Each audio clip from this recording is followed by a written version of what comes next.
Bible में एक ही ऐसी पुस्तक है जिसको सुनने से ही आप आशीषित हो जाते हो। कौन सी पुस्तक है वो? कौन सी पुस्तक है? बाइबल में एक लौती ऐसी पुस्तक है जिसको सुनने से ही आप ब्लेस्ड होते हो। बाकी सारे वचन हैं जो आप मानने से ब्लेस्ड होते हो, कि आप चोरी नहीं करना, व्यभिचार नहीं करना। लेकिन बाइबल की एक लौती पुस्तक है जो सिर्फ आपको यह कहती है कि अगर तू इस पुस्तक को सिर्फ पढ़ेगा, और जो अनपढ़ हैं उनके लिए कहता है कि अगर तू इस पुस्तक को सुनेगा तो तब भी तू आशीषित होगा और धन्य हो जाएगा। तो मैं तो आपको ये बताता हूं कि ये एक हथियार है हमारे लिए कि अगर आपको अपनी लाइफ में डाउन फील होता है या आपको लगता है कि आशीष आपकी लाइफ का हिस्सा नहीं है, और आप प्रकाशित वाक्य पढ़ें तो वचन ये कहता है, प्रकाशित वाक्य 1 अध्याय उसका 3 में लिखा है, धन्य है वो जो इस भविष्यवाणी के वचन को पढ़ता है और वो जो सुनता है और इसमें लिखी हुई बातों को मानता है, क्योंकि समय निकट है। यानी जो सुनता है, जो पढ़ता है, वो सब आशीषित हैं जब आप इस प्रकाशित वाक्य की पुस्तक को पढ़ते हैं। क्योंकि इसमें कुछ चीजें हैं जो आप मानते हैं, लेकिन कुछ चीजें ऐसी हैं जो आप मानते नहीं हैं क्योंकि अभी वो होने वाली हैं, या कुछ हो रही हैं या होने वाली हैं। तो जब भी आप इस पुस्तक को पढ़ते हैं या सुनते हैं, आप आशीषित होते हैं। तो मेरा बिलीव है कि परमेश्वर ने आज का दिन ठान लिया है कि वो आपको आशीषित करे, और आप जब इस पुस्तक को सुन रहे हैं आप ब्लेस्ड हैं, आपकी फैमिली समेत, आपके बच्चों समेत, आपका जो कुछ भी जुड़ा हुआ है, आपका फाइनेंस, आपका कारोबार, आपकी जॉब, आपकी लाइफ, आपकी स्पिरिचुअल लाइफ, आज वो ब्लेसिंग के नीचे है, ब्लेसिंग की छतरी के नीचे है। सारे कर्ज आपकी लाइफ से रिमूव किए जाते हैं, सारे श्राप आपकी लाइफ से खत्म किए जाते हैं, सारे कर्ज आपकी लाइफ से खत्म किए जाते हैं। आमीन। ऊंचा और खड़कने वाला चाहिए चर्च। Hallelujah, hallelujah. ये बात है यीशु मसीह के जन्म के 9 दशकों बाद की, जब यूहन्ना, जिसको परमेश्वर ने यह प्रकाशित वाक्य दिया, पहली आयत में लिखा है यीशु मसीह का प्रकाशित वाक्य, जो उसे परमेश्वर ने इसलिए दिया कि वह अपने दासों को वो बातें जिनका शीघ्र होना अवश्य है दिखाए, और उसने अपने स्वर्गदूत को भेजकर उसके द्वारा अपने दास यूहन्ना को बताया, जिसने परमेश्वर के वचन और यीशु मसीह की गवाही, अर्थात जो कुछ उसने देखा था उसकी गवाही दी। 3 आयत, धन्य है वो जो इस भविष्यवाणी के वचन को पढ़ते हैं, सुनते हैं और इसमें लिखी हुई बातों को मानते हैं, क्योंकि समय निकट है। यूहन्ना की ओर से आसिया की 7 कलीसियाओं के नाम, उसकी ओर से जो है, जो था, जो आने वाला है, और उन 7 आत्माओं की ओर से जो सिंहासन के सामने हैं, और यीशु मसीह की ओर से जो विश्वासियों के साक्षी, मरे हुओं में से जी उठने वालों में पहलोठा और पृथ्वी के राजाओं का हाकिम है, तुम्हें अनुग्रह और शांति मिलती रहे। वह हमसे प्रेम रखता है और उसने अपने लहू के द्वारा हमें पापों से छुड़ाया है, और हमें एक राजा और अपने पिता परमेश्वर के लिए याजक भी बना दिया, और उसी की महिमा और पराक्रम युगानुयुग रहे। सब कहें आमीन। जहां हिंदी में राज्य लिखा है, आप उसे राजा लिख सकते हैं। ये असली ट्रांसलेशन में पढ़ रहा हूं। देखो, वह बादलों के साथ आने वाला है, और हर एक आंख उसे देखेगी, वरन जिन्होंने उसे भेदा था वे भी उसे देखेंगे, और पृथ्वी के सारे कुल अब उसके कारण छाती पीटेंगे। हाँ, आमीन। प्रभु जो है, जो था, जो आने वाला है, जो सर्वशक्तिमान है, वह कहता है, मैं ही अल्फा और ओमेगा हूं। मैं यूहन्ना जो तुम्हारा भाई और यीशु के कलेश और राज्य और धीरज में तुम्हारा सहभागी हूं, परमेश्वर के वचन और यीशु की गवाही के कारण पतमुस नामक टापू में था। ये वहां पर इस वचन को लिख रहा है जिसका नाम है पतमुस।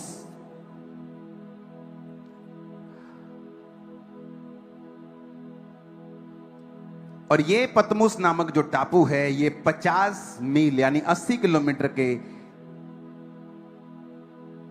दूर है जहां ये यूहन्ना रहता था।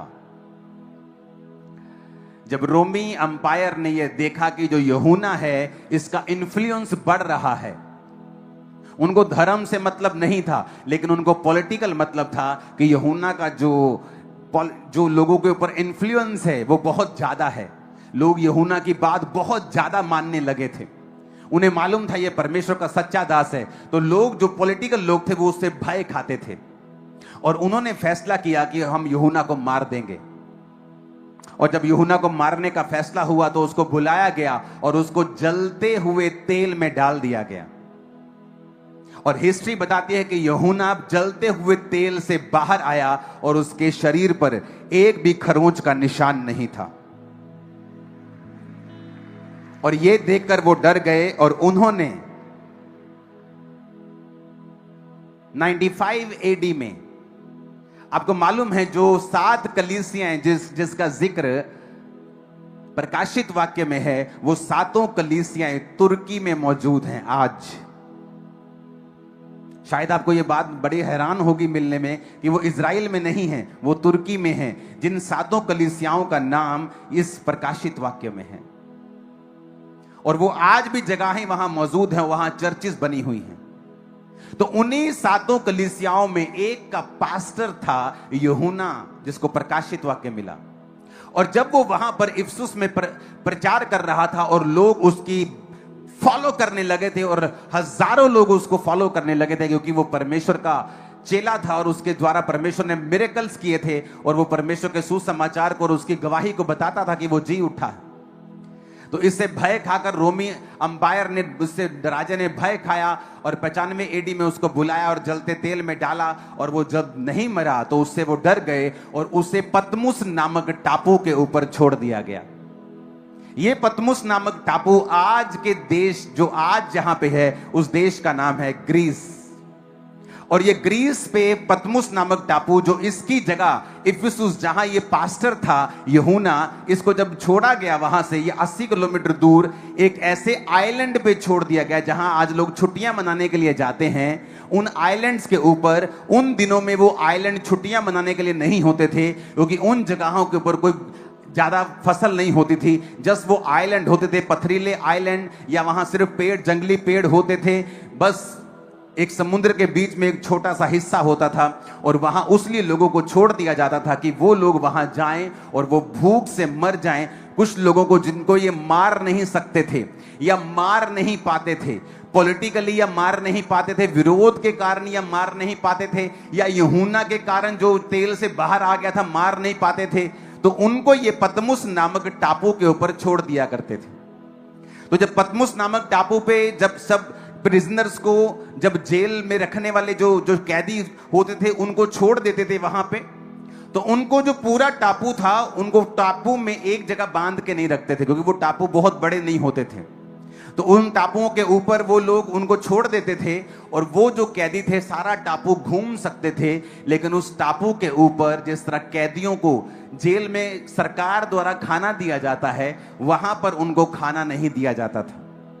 तो मोस्टली जो कैदी पतमुस नामक टापू के ऊपर भेज दिए जाते थे, थोड़े ही महीनों के अंदर अंदर कम खाना खाने की वजह से उनकी डेथ हो जाती थी, वो कमजोर पतले हो जाते थे, फिर वो मर जाते थे। तो इसलिए कि यूहन्ना को वहां पे डाल दिया गया कि हम इसको वैसे मार नहीं पाए, तो ये अपनी मौत वहां पे मरे। और उनको मालूम था कि कुछ ही हफ्तों और महीनों में यूहन्ना वहां पे जाएगा, क्योंकि वो बूढ़ा हो चुका है, वो बिल्कुल अपनी ओल्ड एज में है। एक 90 साल के बूढ़े को आप एक सुनसान टापू के ऊपर छोड़ देंगे तो वो वहां पे क्या कर लेगा? कितनी की मछली पकड़ लेगा? कितना काम कर लेगा? क्या वो खाएगा? कुछ नहीं। तो उन्होंने इसलिए कि ये मर जाए, उसको पतमुस नामक टापू के ऊपर छोड़ दिया। और जब उसको टापू के ऊपर छोड़ा, आप हैरान होंगे, आपकी क्रिश्चियन लाइफ कई बार ऐसे फेसेस से गुजरती है, ऐसे कंडीशन से होके गुजरती है जहां आपको लगता है कि आप डेथ के करीब हैं, जहां आपको लगता है कि आपकी लाइफ बहुत बड़े ट्रबल में चली गई है, बहुत बड़े मुश्किल में चली गई है, जहां कोई रास्ता आपको नजर नहीं आता है, जहां आपके जैसे जो आपके दशा में लोग हैं वो मर रहे हैं आपकी आंखों के सामने, जिस तरह यूहन्ना की आंखों के सामने उस पतमुस नामक जो टापू था उसके कैदी मर रहे थे। आज भी जब आप उस पतमुस नामक टापू के ऊपर जाएंगे, जिस जगह के ऊपर परमेश्वर ने यूहन्ना को दर्शन दिया था, 10 आयत में लिखा, मैं प्रभु के दिन आत्मा में आ गया और अपने पीछे तुरही सा बड़ा शब्द ये कहते हुए सुना, जो कुछ तू देखता है उसे पुस्तक में लिखकर 7 कलीसियाओं के पास भेज दे, अर्थात Ephesus, Smyrna, Pergamum, Thyatira, Sardis, Philadelphia, Laodicea. ये 7 कलीसियाएं आज तुर्की में मौजूद हैं। आप यहां जा सकते हैं, आप इस जगहों पे घूम सकते हैं। वहां आज भी चर्चिस हैं, आज भी सारी हिस्ट्री वहां पे मौजूद है। तब मैंने उसे जो मुझसे बोल रहा था देखने के लिए अपना मुंह फेरा और पीछे घूमकर मैंने सोने की 7 दीवटें देखी। उन दीवटों के बीच में मनुष्य के पुत्र सदृश एक पुरुष को देखा, जो पांव तक के वस्त्र पहने, छाती पर सोने का पटका बांधे हुए था। उसके सिर और बाल श्वेत यानी व्हाइट थे, वरन पाले के समान उज्जवल थे। उसकी आंखें आग की ज्वाला के समान थी। उसके पांव उत्तम पीतल के समान थे, जो मानो भट्टी में तपाया गया हो, और उसका शब्द बहुत जल के शब्द के समान था। हालेलुया। अब उसे यीशु मसीह के दर्शन होते हैं और यीशु मसीह उसे दिखाई देते हैं और उसे कहते हैं, जो कुछ तू देख रहा है उसे लिख ले। जब आप मसीह में आते हैं, बाइबल में एक बड़ी गहरी बात लिखी है। लोगों को लगता है कि ऐसा क्यों लिखा है? बाइबल में लिखा है, अन्याय क्यों नहीं सहते? जब लोग तुम्हारा विरोध करते हैं तो तुम आनंदित क्यों नहीं होते हो? अब यहां पर जो रोमी लोग हैं वो आनंदित हो रहे हैं कि हमने एक डिसाइपल को मार दिया, क्योंकि पतमुस नामक टापू से ये 90 साल का बूढ़ा ये वापिस जिंदा आने वाला नहीं है। कलीसियाएं दुखी हैं क्योंकि उनके सेवक को उठा लिया गया है, जो बिल्कुल एक गढ़ की तरह है। लेकिन आगे क्या हुआ? जिस गुफा में, जिस जगह के ऊपर यूहन्ना को परमेश्वर ने दर्शन दिया और कहा, जब उसने देखा तो उसने क्या देखा?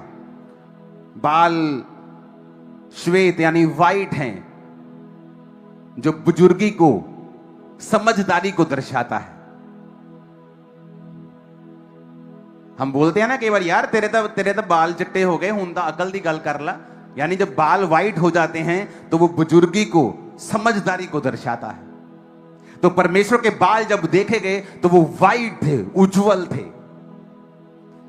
यानी वो समझदार है, वो बुद्धिमान है। उसकी आंखें आग की ज्वाला के समान थी। जब आप आग में चीजों को डालते हैं, जब आप सुन्यारे के पास जाते और बोलते ये सोना मेरा जरा करना, इसको बेचना है, तो वो आपकी शक्ल देख के आपको पैसा नहीं देता, वो सोने को आग में डालता है, क्योंकि आग झूठ नहीं बोलती, इंसान बोलता है। आग दिखा देती है कि इसमें कितना सोना है और कितना पीतल है और कितनी चांदी है और कितनी अशुद्धता है। तो जब परमेश्वर ये दिखा रहा है कि मेरी आंखें आग की ज्वाला के समान है, यानी मेरी आंखों से कुछ भी छुपा हुआ नहीं है। मैं तुम्हारे मन की बातों को भी जानता हूं, जो तुम्हारा दुश्मन सोचता है ये भी जानता हूं, जो तुम्हारे लोग सोचते हैं मैं ये भी जानता हूं। तुम मेरे सामने जब आते हो तो मैं सब देख सकता हूं, क्योंकि आग जो ज्वाला है, आग के समान उसकी आंखें हैं, उससे कुछ भी छुपा हुआ नहीं है। वो तुम्हारी हर एक सीक्रेट को जानता है। उसके आगे लिखा, उसके पांव उत्तम पीतल के समान थे। जिन भट्टियों में चीजों को क्रश किया जाता है वो पीतल की होती हैं मोस्टली। पीतल एक हार्ड धातु है, ये मोल्ड नहीं होती, ये खराब नहीं होती, ये खत्म नहीं होती, टूटती नहीं जल्दी। तो जब पांव पीतल के समान है, इसका मतलब न्याय भी है, इसका मतलब मजबूती भी है। और जब ऐसा दर्शन यूहन्ना पा रहा था, जिस जगह यूहन्ना ने दर्शन पाया, उस गुफा की पिक्चर है मेरे पास, वो दिखाना जरा। इस जगह क्या आप दिखा सकते हैं सब तरफ?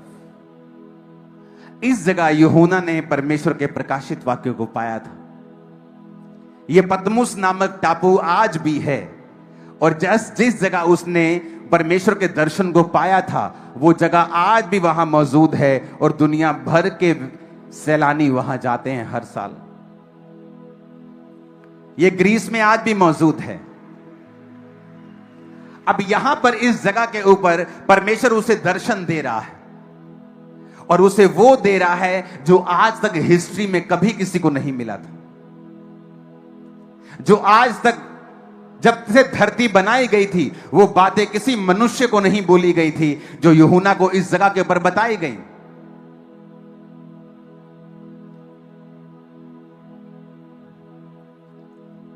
और जो परमेश्वर के दास है, जो नबी हैं, जब मैं उनसे कई बार मिलता हूं, बात करता हूं, तो उस जगह के ऊपर वो बताते हैं कि जब हम जाते हैं तो उस जगह के ऊपर एक अजीब सी प्रेजेंस है परमेश्वर की।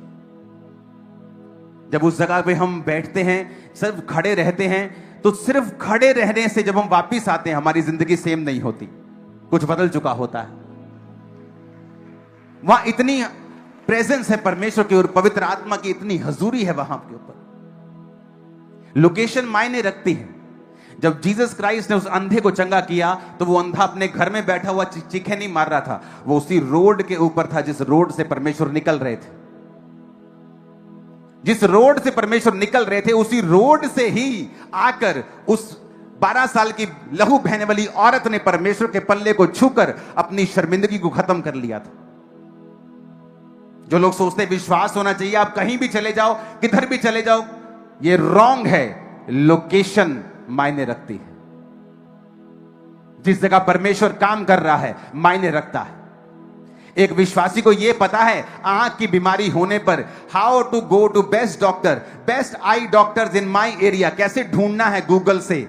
लेकिन जब हीलिंग की बारी हो, डिलीवरेंस की बारी हो, आत्मिक तरक्की की बारी हो, फिर किस चर्च जाना है, यह मूर्ख विश्वासी कभी ढूंढते नहीं,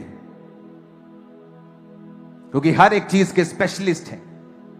लोकेशन मायने रखती है। आज भी वो लोग बताते हैं कि जब हम यहां वहां पर जाते हैं तो जस्ट वहां कोई प्रार्थना भी नहीं, जस्ट वहां पर जैसे खड़े हो जाओ तो परमेश्वर का आत्मा आपको भरने लगता है अंदर से। वो चीजें होने लगती हैं जो कभी नहीं हुई।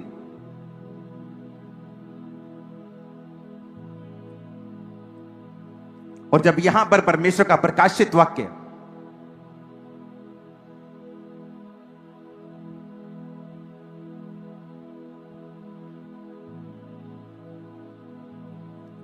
उसको मिला तो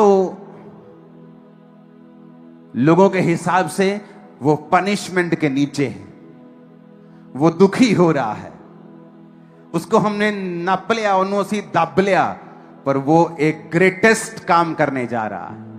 इमेजिन,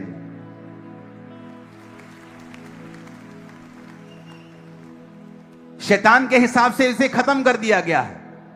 परमेश्वर कहता नहीं, इस दुनिया का मालिक मैं हूं, इस वर्ल्ड का मालिक मैं हूं, कुछ भी मेरी मर्जी के बिना नहीं होता है।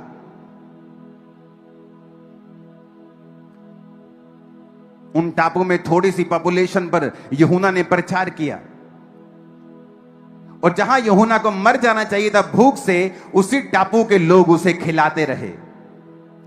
उसके चेले वहां पे खाना भेजते रहे। कुछ चेले वहां पे गए इंक लेके, पेन लेके, जो वहां तब के होते थे, खाना लेके, और जो कुछ यूहन्ना ने उन्हें लिखाया उसने वो लिखा। यूहन्ना जिंदा रहा, 18 महीने बाद फिर वापस लौट आया, और फिर अपनी पूरी उम्र भोग कर वो मरा और परमेश्वर में सो गया।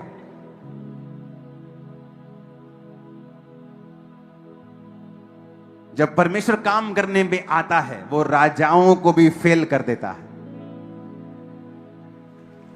वो ये दिखाता है कि मैं राजाओं का राजा हूं। ये हुकूमतें जो चला रहे हैं, मैं इनके ऊपर हूं जो हुकूमत चला रहा हूं। जब कलीसियाएं सताव के नीचे होती हैं, उन्हें लगता है हम नष्ट हो रहे हैं। आप नष्ट नहीं हो रहे हो, आप एक ग्रेटेस्ट बीज बनने के लिए जा रहे हो। छत्तीसगढ़ की कलीसिया, मध्य प्रदेश कलीसिया, पंजाब कलीसिया, राजस्थान कलीसिया, आप एक बीज बनने जा रहे हो ग्रेटेस्ट हाइट के लिए जो परमेश्वर तैयार कर रहा है। मैं आपको बता रहा हूं, जब परमेश्वर ठान लेता है कि उसने काम करना है, शैतान को मालूम होता है कि यहां काम हो रहा है। वो जितनी मर्जी कोशिश कर ले, जितने मर्जी काम कर ले, जितने मर्जी कुछ भी कर ले, परमेश्वर के कार्यों को वो रोक नहीं सकता है। उस समय दुख लगता है कि ओहो, यूहन्ना को कैसे बंदी बना लिया गया, परमेश्वर ने इसे छुड़ाया क्यों नहीं। लेकिन परमेश्वर जानता था कि मैंने इसे वो प्रकाशित वाक्य देना है जो पॉसिबल नहीं है इफिसुस में रहते हुए कि ये लिख पाए। तो परमेश्वर ने उस टापू में उसे भेजा जो बियाबान था, जो सुनसान था, जहां बहुत ही कम आदमी थे, बहुत कम खाने नाम की कोई चीज नहीं उगती थी वहां पे। बहुत कम खा खाकर कहीं कहीं से कुछ खा लिया, कोई मछली खा ली, कहीं कोई नारियल पी लिया, तो लोग स्टारवेशन से, भूख से और कमजोर होकर वहां पे मर जाते थे। लेकिन परमेश्वर का कार्य देखो, वो कहता है सब बातें मिलकर भलाई को पैदा करती है जो मुझसे प्रेम करते हैं, अर्थात वो जो मेरी इच्छा के अनुसार बुलाए गए हैं। आपकी लाइफ में कई बार आपको लगता है कि ये क्या हो गया, इतनी बड़ी मुसीबत कैसे आ सकती है, लेकिन आप नहीं जानते उस मुसीबत से परमेश्वर एक बहुत ग्रेट चीज निकालने वाले हैं। वो ऐसी ग्रेट होगी सदियों तक याद रखा जाएगा उससे। वो ऐसी ग्रेट होगी जो आपकी 7 पीढ़ियों तक, 1000 पीढ़ियों तक जाएगी। वो ग्रेटनेस ऐसी आपकी स्पिरिट में परमेश्वर डाल देगा। जो श्राप आपकी जनरेशन से चलता आ रहा था, अब आपकी लाइफ में जो डीएनए वो चेंज हो चुका है। जो सक्सेस का डीएनए आपकी लाइफ में परमेश्वर डाल चुका है, वो जब तक यीशु मसीह नहीं आएंगे, चाहे 1000 पीढ़ियां हो, अब वो पीढ़ी दर पीढ़ी आपकी लाइफ से जाएगा। क्या ये छोटी बात है चर्च? नहीं, ये छोटी बात नहीं है, क्योंकि परमेश्वर जो कर रहा है वो बड़ा है। जो आपकी लाइफ में वो कर रहा है वो बड़ा है। आपको स्पिरिचुअल आईज ओपन करनी होगी और परमेश्वर के सामने देखना होगा, क्योंकि वो आपकी लाइफ में उस छोटे से दुख से, उस छोटी सी पीड़ा से, उस छोटी सी परसिक्यूशन से जो आपकी लाइफ में हो रही है, वो बड़ा कुछ करने के लिए जा रहा है। लोग निराश हो जाते हैं, उनकी लाइफ में थोड़ा सा दुख आता है, परमेश्वर के लिए थोड़ी सी परसिक्यूशन आती है, वो निराश हो जाते हैं, उनका नेचर चेंज हो जाता है, क्योंकि वो परिपक्व नहीं है। वो जानते नहीं हैं कि परमेश्वर ने उनके चैप्टर को बंद नहीं किया है। हालेलुया। वो एक नई स्पीड के लिए उसने किया है। उसने थोड़ी देर के लिए आपको रोका है, आपकी सर्विस करने के लिए। उसने थोड़ी देर के लिए आपको स्टॉप किया है, आपको कूल करने के लिए। आप डबल स्पीड से आगे भागने वाले हैं। और आमीन खड़कने वाला जी, ये शैतान के कानून।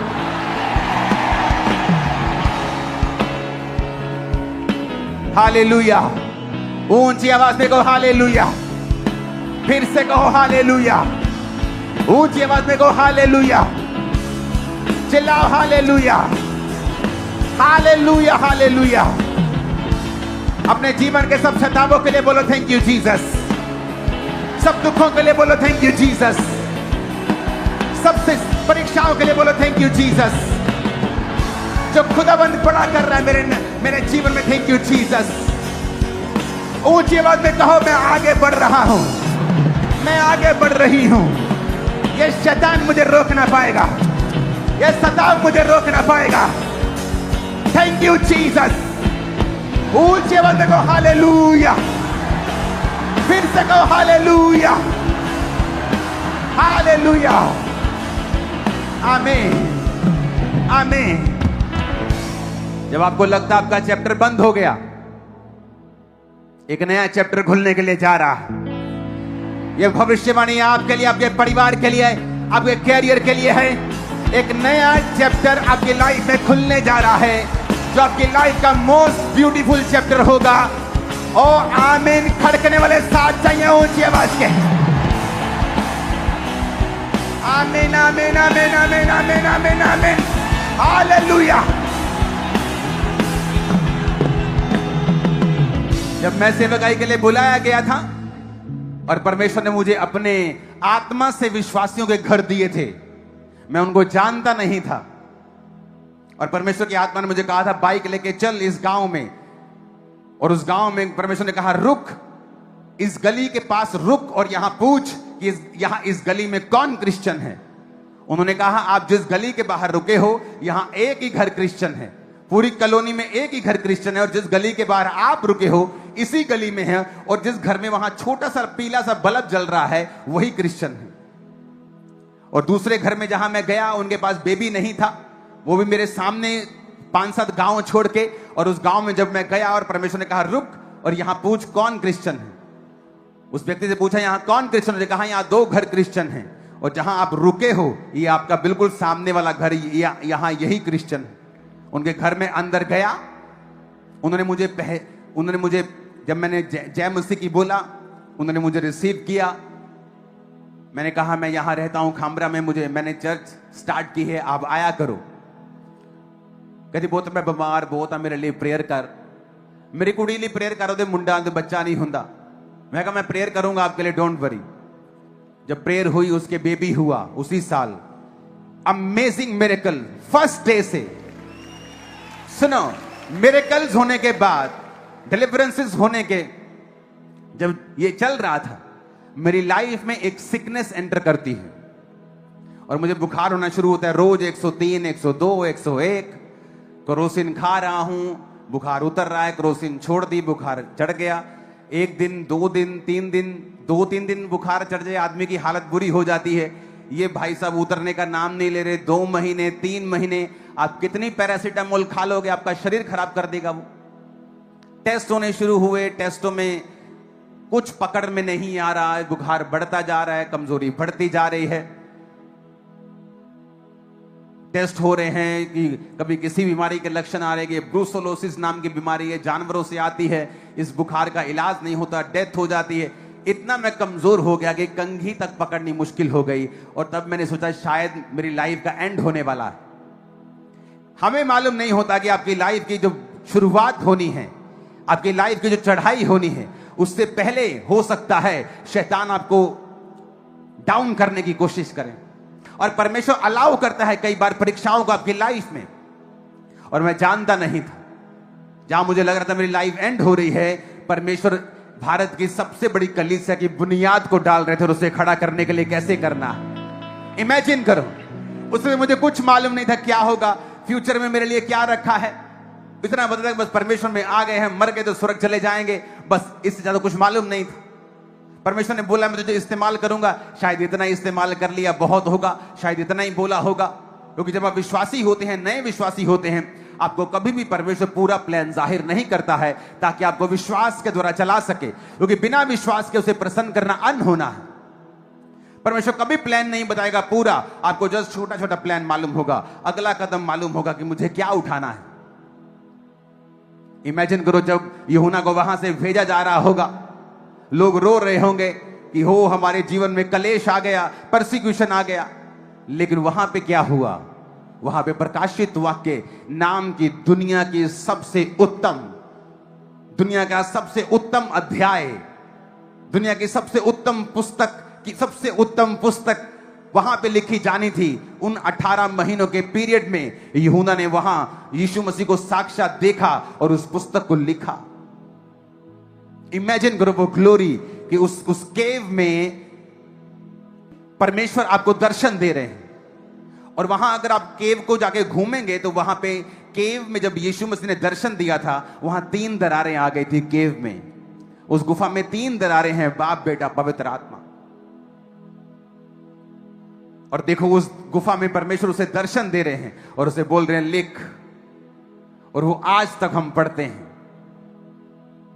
जब शैतान आपको डाउन करने की कोशिश कर रहा है, जब लोग आपको सताएं, आपको बोलें कि यीशु मसीह को तू नहीं मानेगा, मगर मानेगा तो ये नौकरी तेरी चली जाएगी, मैं आपको सलाह देता हूं उस नौकरी को छोड़ दो।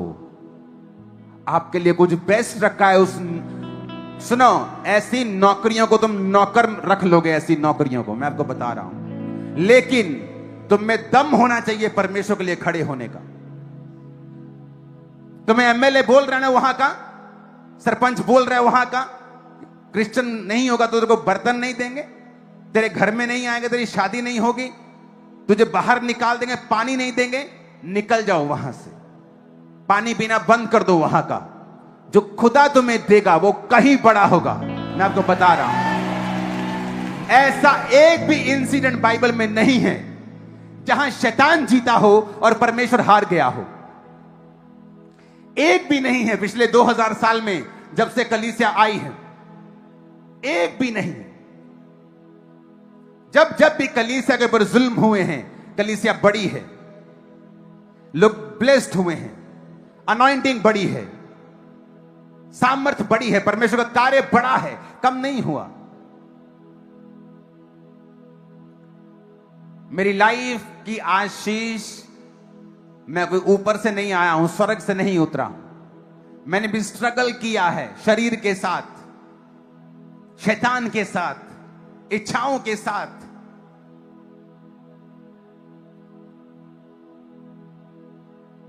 लेकिन मैंने क्या नोटिस किया है कि मैं परमेश्वर के लिए खड़ा रहा हूं। अगर किसी रिश्तेदार ने धमकी दी है छोड़ने की, तो मैंने पहले उसे छोड़ा है, मैंने छोड़ा है पहले। फैमिली ने धमकी दी है छोड़ने की, तो मैंने छोड़ा है पहले। पैसा नहीं मिलेगा, काम नहीं मिलेगा, मेरा दोस्त, हम दोनों इकट्ठे परमेश्वर में आए थे, इकट्ठे हमने परमेश्वर को माना था। जस्ट थोड़े दिनों का फर्क है बीच में, कुछ ही दिनों का, कुछ ही डेज का। बैप्टाइज्ड, लेकिन जब परमेश्वर में चला तो सताव आया और उसकी फैमिली ने बुलाकर उसको बोला कि बेटा, अगर तू क्रिश्चियन बनना चाहता है तो हम तुझे ना तो दुकान में हिस्सा देंगे और तेरी शादी भी नहीं करेंगे।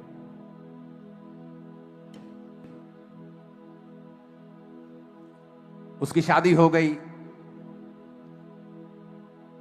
20 साल पहले, आज से 18 साल पहले। उसका सब कुछ जा चुका है आज। वो मां, वो बाप, कोविड के दौरान कोई चला गया, कोई बीमारी के दौरान चला गया, जवान भाई चला गया, अकेला रह के।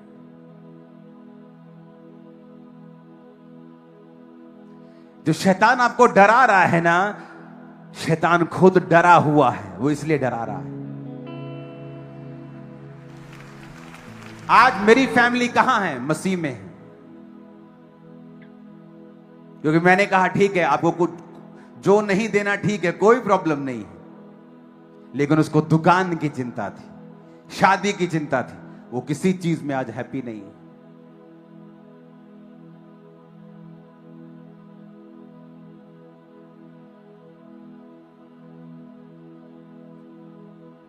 आपको लोग डराते हैं तो डराने दो उनको, उनके सताव को सहो, आनंदित रहो। तुम्हारा बाप कुछ ब्यूटीफुल लिख रहा है तुम्हारे लिए, कुछ जबरदस्त तुम्हारी लाइफ में होगा। समय दो परमेश्वर को। यहां तो इतने मूर्ख लोग हैं, 4 परसिक्यूशन आए, बपतिस्मा नहीं लेते, बोलते कल को शादियां कहां करेंगे। अरे तुम इतने तो मूर्ख हो। जो परमेश्वर कैंसर हील कर सकता है, जो मुर्दे जिंदा कर सकता है, तुम्हारी शादियां नहीं कर सकता क्या? यह अविश्वास इजराइलियों ने दिखाया था और उन्होंने कहा था हम वहां पे जाके हमने कोई बच्चे मरवाने हैं अपने। परमेश्वर ने कहा अब तुम वहां पे नहीं जाओगे, तुम्हारे बच्चे वहां जाएंगे। और उनमें से सिर्फ 2 लोग थे, उन लाखों लोगों में से, उस जनरेशन की, जो वहां पहुंचे जहां परमेश्वर उनको लेके जाना चाहता था। अविश्वास। डर लगता है रिश्तेदार से, डर लगता है समाज से, अविश्वास। और परमेश्वर जो ग्रेट है, जो बड़ा है, वो हमारे विश्वास से बियॉन्ड काम नहीं करता। वो अंधे को कहता है तेरे अंदर क्या विश्वास है कि मैं ये कर सकता हूं? हां प्रभु, मेरे अंदर विश्वास है। ठीक है, तेरे विश्वास के अनुसार तेरे साथ हो। कई कई जगहों के ऊपर उनको विश्वास नहीं था कि यीशु मसीह मेरे जीवन में ये प्रॉब्लम हल कर सकता है, क्योंकि यीशु मसीह उनका दोस्त था, क्योंकि वो उन्हीं में पला और बड़ा था। उनको विश्वास नहीं था। जहां विश्वास नहीं था तो बाइबल कहती परमेश्वर यीशु मसीह वहां बहुत सामर्थ्य के काम ना कर सका। सिर्फ कुछ बीमारों पर हाथ रख के उन्हें चंगा करके वो वहां से चला गया।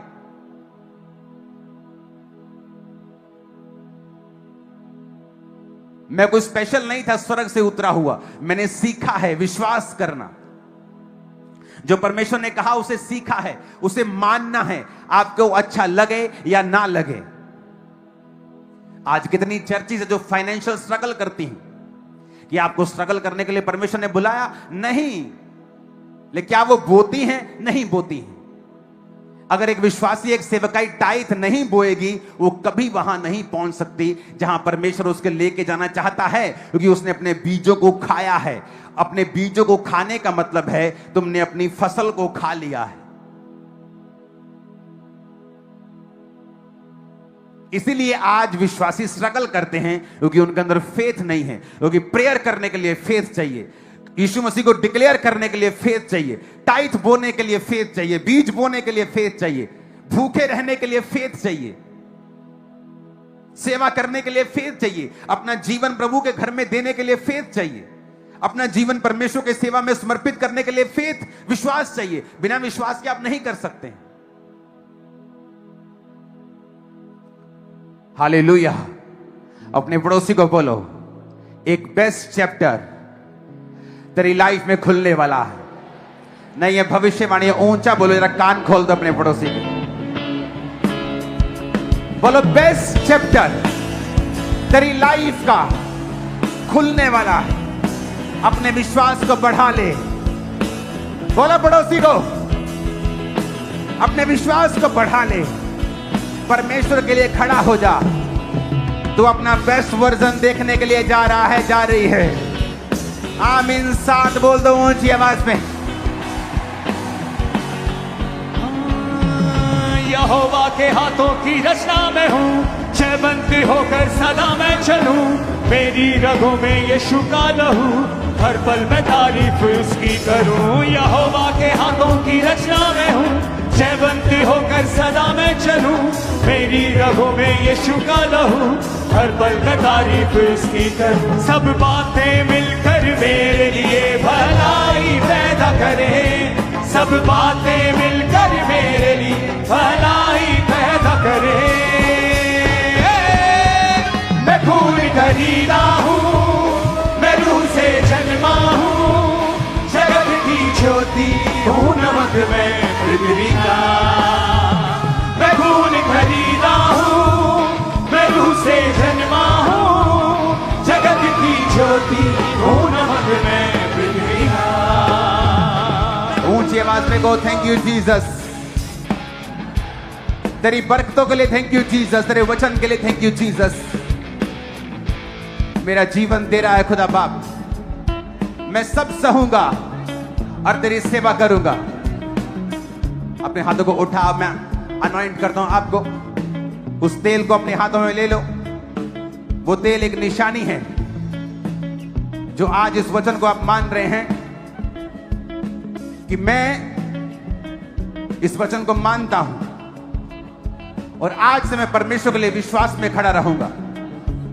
व्यभिचार ना करना एक विश्वास की निशानी, चोरी ना करना विश्वास की निशानी, सताव सहना विश्वास की निशानी। अपने हाथों को अनॉइंट करो, तेल लगाओ, उन पे माथे पे तेल लगाओ। आज आपकी लाइफ के ऊपर मैं भविष्यवाणी करता हूं, परमेश्वर आपको अनॉइंट करते हैं जो इस वचन को सुन रहे हैं और मान रहे हैं, कि वो खड़े रहेंगे और विश्वास में बने रहेंगे।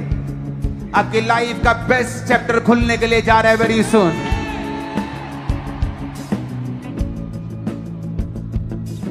जो आपने अब तक नहीं देखा वो होने के लिए जा रहा है आपकी लाइफ में, इन जीसस नेम। उस ऑयल से अपने सिर को मसा करो, रिपोर्ट्स पे लगाओ, बीमार अंगों पे लगाओ, उन्हें अनॉइंट करो। In the mighty name of Jesus. यहोवा का हाथ आप पर आए। सब प्रकार की गंदगी, दुष्ट आत्माएं, सब प्रकार की जाल ढूंढने की शक्तियां, जैसे आप इस ऑयल को लगाएं वो बेचैन हो जाएं और आपकी बॉडी को छोड़ के निकल जाएं यीशु के नाम में। Praise the Lord. अगर इस संदेश और प्रार्थना ने आपको आशीष दी है तो कृपया इस वीडियो को लाइक करें, अपने परिवार और दोस्तों के साथ शेयर करें और हमारे चैनल ANM मसीह परिवार को सब्सक्राइब करना न भूलें। परमेश्वर आपको और आपके परिवार को भरपूर आशीष दे। आमेन।